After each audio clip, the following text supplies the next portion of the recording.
যারা বলে নবী আলিমুল গায়েব তারা কোরআন মানে না, যারা কোরআন মানে না তারা মুসলমান নয়, যারা মুসলমান নয় তাদের আবার সুন্নি কি আর ওয়াহাবি কি। যে আল্লাহ যেহেতু সূরা নামলের 65 নম্বর আয়াতে পরিষ্কার ভাষায় বলে দিয়েছেন একমাত্র আল্লাহ ছাড়া আর আসমান জমিনের কোনো বাসিন্দাই গায়েব জানে না, কাজেই কেউ যদি নবীকে মর্যাদা দেওয়ার নামে বলে যে নবী গায়েব জানেন, তাইলে সে কোরআনের সূরা নামলের 65 নম্বর আয়াত মানে না। যে কোরআনের আয়াত মানে না তার ঈমান থাকে না, যার ঈমান থাকে না তার আবার সুন্নি কি আর ওয়াহাবি কি। ইমাম আবু হানিফার লিখিত আহলে সুন্নাত ওয়াল জামাতের বিষয়ের উপর ইমাম আবু হানিফার লিখিত কিতাবগুলির মধ্যে একটা কিতাবের নাম আছে ফিকহে আকবর। এটার সঠিক উচ্চারণ হলো আল ফিকহুল আকবর, সংক্ষেপে বলা হয় ফিকহে আকবর। সারা পৃথিবীর হানাফি মাযহাবের ভাষ্যকার আল্লামা মোল্লা আলী আল কারি রহমতুল্লাহি আলাইহি আবু হানিফার লেখা কিতাবের ব্যাখ্যা লিখেছেন। ব্যাখ্যা গ্রন্থের নাম শরহুল ফিকহিল আকবর, সংক্ষেপে বলা হয় শরহে ফিকহে আকবর। এখানে পরিষ্কার ভাষায় উল্লেখ আছে ওয়াযাকারাল হানাফিয়্যাতু তাসরিহান বিত-তাকফীর বিইতিকাদি আন্না আন-নাবিয়্য সাল্লাল্লাহু আলাইহি ওয়াসাল্লাম ইয়ালামুল গায়ব লিমুআরাদাতি কওলিহি তাআলা কুল লা ইয়ালামু মান ফিস সামাওয়াতি ওয়াল আরদিল গায়বা ইল্লাল্লাহ। এর অর্থ হলো আল্লাহ যেহেতু সূরা নামলের 65 নম্বর আয়াতে পরিষ্কার ভাষায় ঘোষণা দিয়েছেন একমাত্র আল্লাহ ছাড়া আসমান জমিনের আর কেউ গায়েব জানে না, সুতরাং কেউ যদি নবীকে মর্যাদা দেওয়ার নামে বলে নবী গায়েব জানেন, দেখেন কিতাবে কি কত পরিষ্কার কথা লেখা যে আল্লাহ যেহেতু সূরা নামলের 65 নম্বর আয়াতে পরিষ্কার ভাষায় বলে দিয়েছেন একমাত্র আল্লাহ ছাড়া আর আসমান জমিনের কোনো বাসিন্দাই গায়েব জানে না, কাজেই কেউ যদি নবীকে মর্যাদা দেওয়ার নামে বলে যে নবী গায়েব জানেন, তাইলে সে কোরআনের সূরা নামলের 65 নম্বর আয়াত মানে না। যে কোরআনের আয়াত মানে না তার ঈমান থাকে না, যার ঈমান থাকে না তার আবার সুন্নি কি আর ওয়াহাবি কি। কথা বুঝলেন?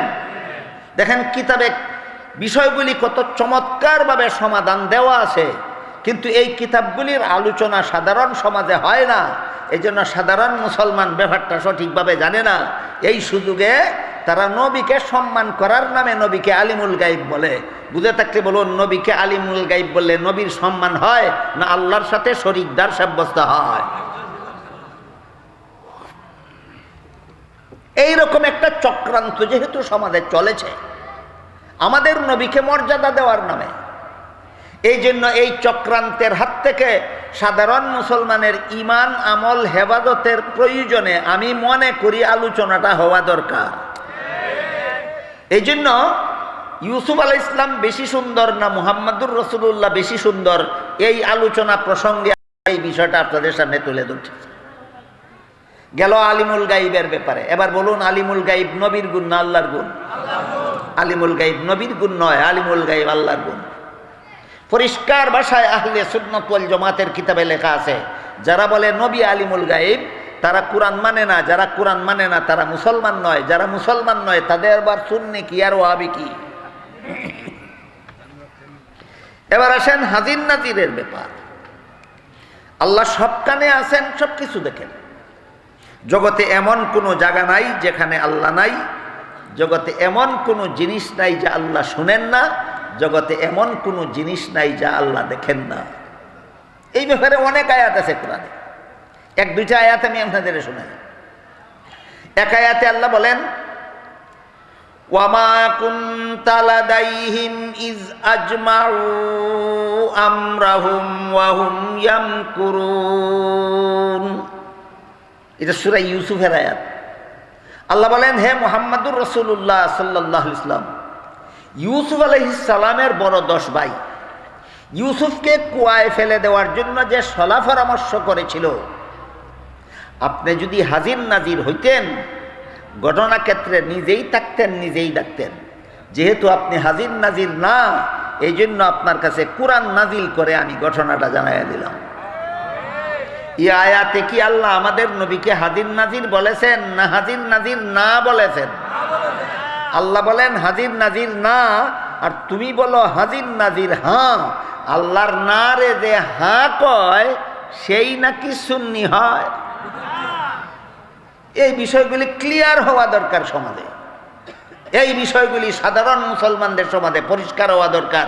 আমাদের নবীকে হাজির নাজির হওয়ার ব্যাপারে আল্লাহ কোরআনের বহু আয়াতে নেতিবাচক বাক্য বলেছেন। আপনি যদি সেখানে হাজির নাজির হতেন, ঘটনা নিজেই দেখতেন। আপনি যদি ওখানে হাজির নাজির হতেন, ঘটনা নিজেই দেখতেন। যেহেতু আপনি হাজির নাজির না, এই জন্য কোরআন নাজিল করে আমি আপনাকে জিনিসগুলি জানাইয়া দিলাম।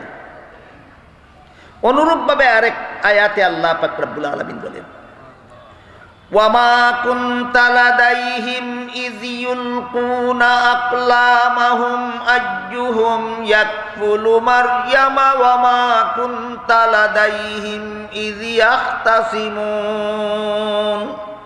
হে রাসূল করিম সাল্লাল্লাহু আলাইহি ওয়াসাল্লাম, হযরত ঈসা আলাইহিস সালামের মা মরিয়ম যখন জন্মগ্রহণ করেছিলেন, মরিয়মের অভিভাবক সাব্যস্ত করার জন্য সমাজের লোকেরা একটা লটারি দিয়েছিল।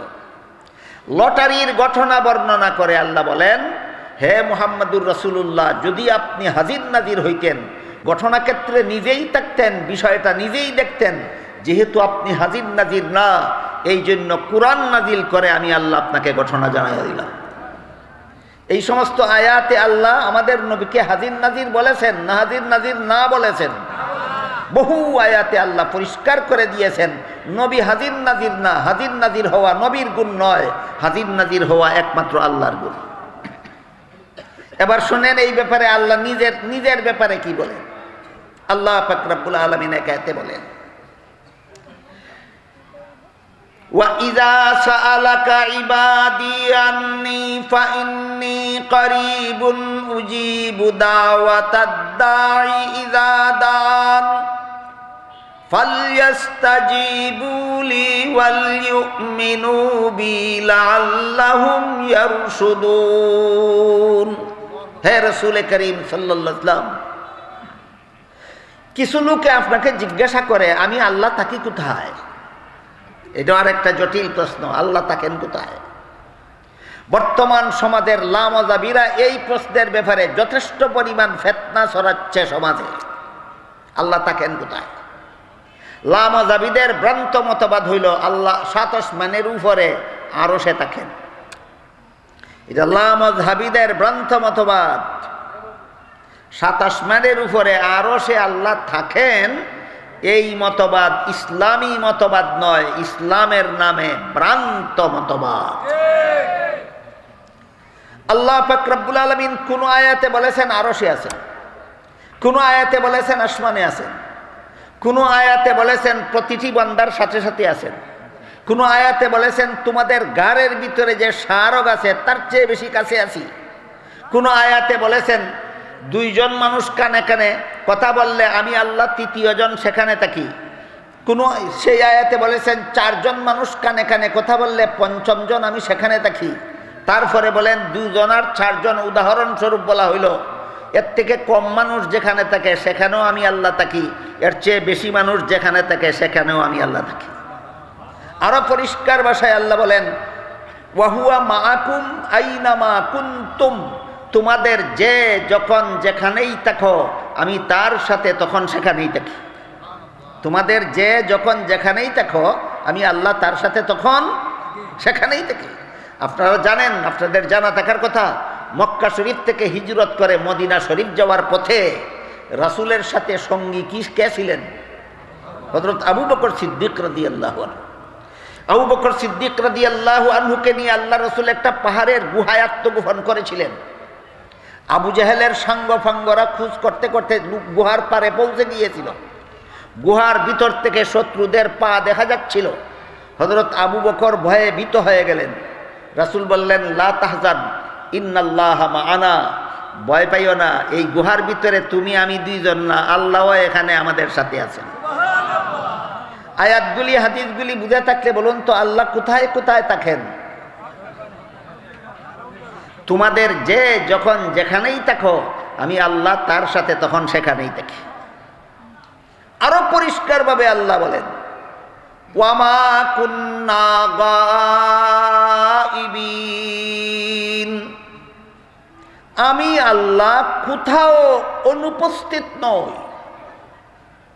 দেখেন বাংলা অর্থটা বুঝেন কিনা, কোথাও অনুপস্থিত। বুঝে থাকলে বলেন তো, যিনি কোথাও অনুপস্থিত নন তিনি উপস্থিত কোথায়? কথা পরিষ্কার, কথা পরিষ্কার। আল্লাহ সর্বত্র বিরাজমান, আল্লাহ সর্বত্র। এক হাদিসে রাসূল করিম সাল্লাল্লাহু আলাইহি ওয়াসাল্লাম বলেন, আল্লাহ যদি অনেক দূরে থাকতেন তাহলে তোমাদের চিৎকার দিয়া দোয়া করতে হতো যেন আল্লাহ শুনতে পান। কিন্তু রাসূল বলেন, ইন্নাকুম লা তাদউনা আসাম্মা ওয়ালা গায়বা, যে আল্লাহর কাছে তোমরা দোয়া করো তিনি বদির নন। বদির বাংলা ভাষায় কয়, আমরা আঞ্চলিক ভাষায় কয় আটকাল। আঞ্চলিক ভাষায় যে কানে শোনে না তারে কয় আটকাল, বাংলা ভাষায় কয় বদির। রাসূল বলেন আল্লাহ বদির নন যে চিৎকার দিয়া দোয়া করে আল্লাহকে শোনাতে হবে। ওয়ালা গায়বা, রাসূল বলেন আল্লাহ অনুপস্থিত নন, আল্লাহ সর্বত্র উপস্থিত। আল্লাহ সর্বত্র উপস্থিত। যিনি সর্বত্র বিরাজমান সর্বদর্শী তাকেই পরিভাষাগতভাবে হাজির নাজির বলা হয়। বুঝে থাকলে এবার বলুন, হাজির নাজির কার কার গুণ? আল্লাহর গুণ বললে হবে না, একমাত্র আল্লাহর গুণ। হাজির নাজির হওয়া কার গুণ? একমাত্র আল্লাহর গুণ। হাজির, এই জন্যই আল্লাহর কোথাও আসা যাওয়া নাই। একটা মুসলমান যত বড় ব্যাককল হোক কোনোদিন কয় না যে আল্লাহ আগামীকাল আমাদের তাফসীর সম্মেলনে আসবেন। একটা মুসলমান যত বড় ব্যাককল হোক সে কোনোদিন বলে না যে আল্লাহ আগামীকাল দেখা যাবেন। কোনো মুসলমান কোনোদিন বলে না আল্লাহ আগামী মাসে আমেরিকা যাবেন। কোনো মুসলমান যত বড় ব্যাককল হোক সে কোনোদিন বলে না আল্লাহ অমুক সময় তমুক কানে যাবেন। কেন? সে তো জানে আল্লাহ সব সময় সবখানে আছেন, আসবেন কোথায় আর যাবেন কোথায়। কাজেই হাজির নাজির হওয়া একমাত্র আল্লাহর গুণ। যিনি হাজির নাজির তার আসা যাওয়া নাই, আর যার আসা যাওয়া আছে হাজির নাজির তার গুণ হয় না। যে যার আসা যাওয়া আছে তার গুণ হাজির নাজির হয় না। এবার বলুন, আল্লাহর আসা যাওয়া আসেনি কেন? তিনি হাজির নাজির, সব সময় সবখানে আছেন, আসবেন কোথায় আর যাবেন কোথায়। এবার বলুন, মুহাম্মদুর রাসূলুল্লাহ সাল্লাল্লাহু আলাইহি ওয়াসাল্লাম রূহের জগৎ থেকে বাবা আব্দুল্লাহর ঔরসে এসেছিলেন কিনা? বাবা আব্দুল্লাহর ঔরস থেকে মা আমেনার গর্ভে গিয়েছিলেন কিনা? মা আমেনার গর্ভ থেকে ভূমিষ্ঠ হয়ে মক্কা নগরীতে শুভাগমন করেছিলেন কিনা? মক্কা শহর থেকে হিজরত করে মদিনা শরীফ গিয়েছিলেন কিনা? মেরাজের রাত্রে বাইতুল্লাহ থেকে বাইতুল মুকাদ্দাস ছিলেন না গেলেন? বাইতুল মুকাদ্দাস থেকে প্রথম আসমানে ছিলেন না গেলেন? প্রথম আসমান থেকে দ্বিতীয় আসমানে ছিলেন না গেলেন? তৃতীয় আসমানে ছিলেন না গেলেন? চতুর্থ আসমানে ছিলেন না গেলেন? পঞ্চম আসমানে ছিলেন না গেলেন? ষষ্ঠ আসমানে ছিলেন না গেলেন? সপ্তম আসমানে ছিলেন না গেলেন? সেখান থেকে আল্লাহর আরশে ছিলেন না গেলেন? জান্নাত জাহান্নাম দেখতে ছিলেন না গেলেন? গিয়ে রইলেন না আবার ফিরে এলেন? এই ব্যাককলের ব্যাককল। হাজির নাজির গেলেন কিভাবে, এলেন কিভাবে? এই জন্য আমাদের সমাজে একটা কথা কয়, ব্যাককল রে আককল দিলে কাজ হয় না, এক ফেট বাদ দিয়া দাও, আর না হইলে এক খাসা গাছ দিয়া দাও। ব্যাককলের আক্কেলে বুদ্ধি ঢুকে না, আক্কেলের কথা ঢুকে না। আমার কথা বুঝে থাকলে বলেন, যার আসা যাওয়া আছে তিনি হাজির নাজির হন। যিনি হাজির নাজির তার আসা যাওয়া হয়। এবার বলুন, আল্লাহ হাজির না রসুল হাজির নাজির? আল্লাহ হাজির নাজির। যেহেতু হাজির নাজির, এই জন্য আল্লাহর আসা যাওয়া নাই। এবার বলেন, রাসূল করিম সাল্লাল্লাহু আলাইহি ওয়াসাল্লাম ইন্তেকাল করে দুনিয়ার থেকে বিদায় হয়ে রওজা শরীফের ভিতরে গেলেন কিনা? রওজা শরীফ থেকে বের হয়ে হাশরের মাঠে আসবেন কিনা? হাশরের মাঠ থেকে জান্নাতে যাবেন কিনা? রাসূলের অতীতেও আসা যাওয়া ছিল, ভবিষ্যতেও আসা যাওয়া আছে। কেন? যেহেতু রাসূল হাজির নাজির না, আল্লাহর অতীতেও আসা যাওয়া ছিল না, ভবিষ্যতেও আসা যাওয়া থাকবে না, যেহেতু তিনি হাজির নাজির। কথা ক্লিয়ার হইল কিনা? কাজেই হাজির নাজির হওয়া রাসূলের গুণ নয়, হাজির নাজির হওয়া একমাত্র আল্লাহর গুণ। রাসূলকে হাজির নাজির বলা রাসূলের মর্যাদা নয়, রাসূলকে আল্লাহর সাথে শরীকদার বানাবার চক্রান্ত।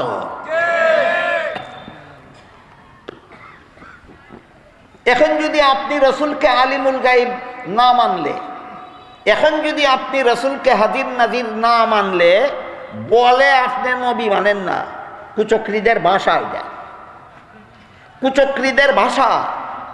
যারা নবীকে আলিমুল গায়ব বলে নবীকে মর্যাদা দেওয়ার নামে, যারা নবীকে হাজির নাজির বলে নবীকে মর্যাদা দেওয়ার নামে, এটা কুচক্রান্ত, এটা নবীর মর্যাদা নয়, এটা শিরিকবাদী কথা।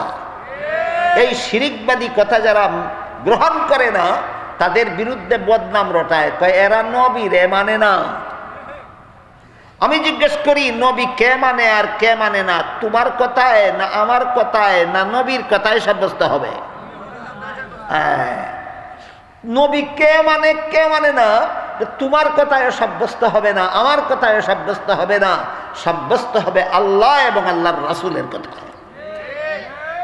দেখুন তো আল্লাহ পাক রব্বুল আলামিন কে নবী মানে কে নবী মানে না, এই ব্যাপারে আল্লাহ কি বলেন?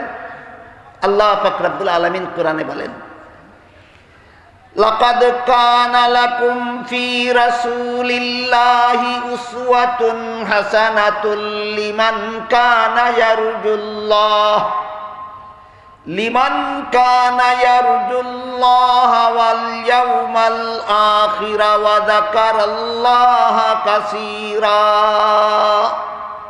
আল্লাহ বলেন আল্লাহর রাসূলের মধ্যে রয়েছে উত্তম আদর্শ, রাসূলের মধ্যে রয়েছে উত্তম আদর্শ। গ্রহণ করতে পারবে কারা? আল্লাহর সন্তুষ্টি চায় যারা। রাসূলের আদর্শ গ্রহণ করতে পারবে কারা? পরকালীন জীবনের সাফল্য চায় যারা। আল্লাহর রাসূলের আদর্শ গ্রহণ করতে পারবে কারা? সদা সর্বদা আল্লাহকে বেশি বেশি স্মরণ করে যারা। তিনটা গুণ উল্লেখ করে আল্লাহ বলে দিয়েছেন রাসূলের আদর্শ গ্রহণ করতে পারবে মুমিন মুসলমানেরা, মুনাফিকরা রাসূলের আদর্শ গ্রহণ করতে পারবে না। এবার আমাদের বুঝার ব্যাপার রাসূলের আদর্শ কি। রাসূল কোরআন নাজিল শুরু হওয়ার পরবর্তী 23 বছরের জিন্দেগিতে, 40 বছর বয়সে নবীর কাছে কোরআন নাজিল শুরু হয়েছে, এর ফলে দুনিয়াতে ছিলেন আরো 23 বছর। এই 23 বছরের জিন্দেগিতে যত কাজ রাসূল নিজেও করেছেন, উম্মতকেও করতে বলেছেন অথবা উম্মতকে করার জন্য উৎসাহ দিয়েছেন, এই সমস্ত কাজের জন্য রাসূল মুদের আদর্শ। সস্তা বক্তৃতা দেওয়া কঠিন কিছু নয়, রাসূল মুদের আদর্শ, রাসূল মুদের আদর্শ। তুমি রাসূল আদর্শ বলতে কি গুড়ার ডিম বুঝো, ক্লিয়ার করো। রাসূল মুদের আদর্শ বলে বক্তৃতা কম মানুষে দেয় না। যারা রাসূলের আদর্শ জীবনে গ্রহণ করে না, মুনাফিকের মতো জীবনযাপন করে, এরাই ফাটা গলায় বক্তৃতা দেয় রাসূল মুদের আদর্শ। এরা জানে না রাসূল আদর্শ কথার ব্যাখ্যা কি। এই জন্য আপনাদের সকলের জানা থাকতে হবে রাসূল মুদের আদর্শ কথার ব্যাখ্যা হইল কোরআন নাজিল শুরু হওয়ার পরবর্তী 23 বছরের জিন্দেগিতে যত কাজ রাসূল নিজেও করেছেন, আমাদেরকেও করতে বলেছেন অথবা আমাদেরকে করার জন্য উৎসাহ দিয়েছেন, এই সমস্ত কাজের জন্য রাসূল মুদের আদর্শ। এই কাজগুলি যারা করে আল্লাহ বলেন তারা রাসূল মানে। এই কাজগুলি যারা করে রাসূল, আল্লাহ বলেন তারা রাসূল মানে। এই কাজগুলি যারা করে না তারা রাসূল মানে না। আরো পরিষ্কারভাবে হাদিস শরীফে রাসূল করিম সাল্লাল্লাহু আলাইহি ওয়াসাল্লাম বলেন, কুল্লু উম্মতি ইয়াদখুলুনাল জান্নাতা ইল্লা মান আবা। কিলা ওয়া মান আবা? ক্বালা মান আতানি দাখালাল জান্নাতা ওয়া মান আসানি ফাকাদ আবা। রাসূল বলেন আমার সমস্ত উম্মত জান্নাতে যাবে, কিন্তু যারা আমাকে মানে না তারা জান্নাতে যাবে না। বুঝে থাকলে বলুন রাসূলের সমস্ত উম্মত জান্নাতে যাবে, এই পর্যন্তই কথা শেষ না কিন্তু আছে? কিন্তু কি? রাসূল বলেন যারা আমাকে মানে না তারা জান্নাতে যাবে না। সাথে সাথে সাহাবাগণ জিজ্ঞাসা করে ফেললেন, আপনাকে মানে না কারা? রাসূল বলেন, আমার আদর্শ মতো জীবনযাপন করে যারা আমাকে মানে তারা, আমার আদর্শবিহীন জীবনযাপন করে যারা আমাকে মানে না তারা।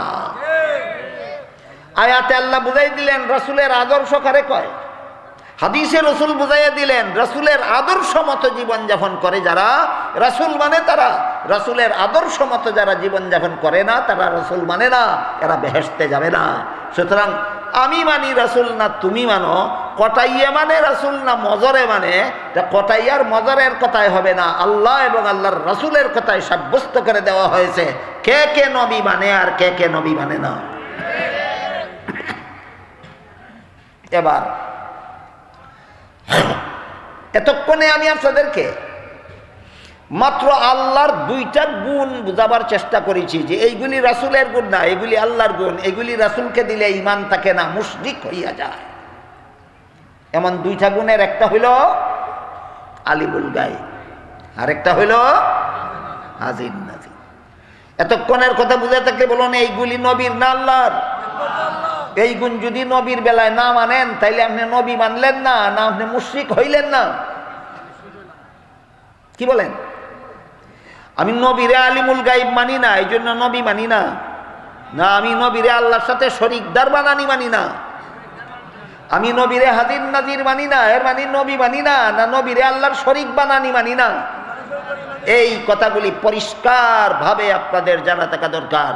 কোনোদিন যদি কেউ আপনাকে বলে আপনি নবীকে হাজির নাজির মানেন না, আপনি নবী মানেন না, বলবেন হাজির নাজির নবীর গুণ না, এটা আল্লাহর গুণ। যে নবীরে হাজির নাজির মানে না, এ নবী মানে না, না নবীরে আল্লাহর সাথে শরীক বানানি মানে না। কথা পরিষ্কার বুঝতে পারছেন? বলতে পারবেন দরকার হইলে? এইটা বলতে হবে।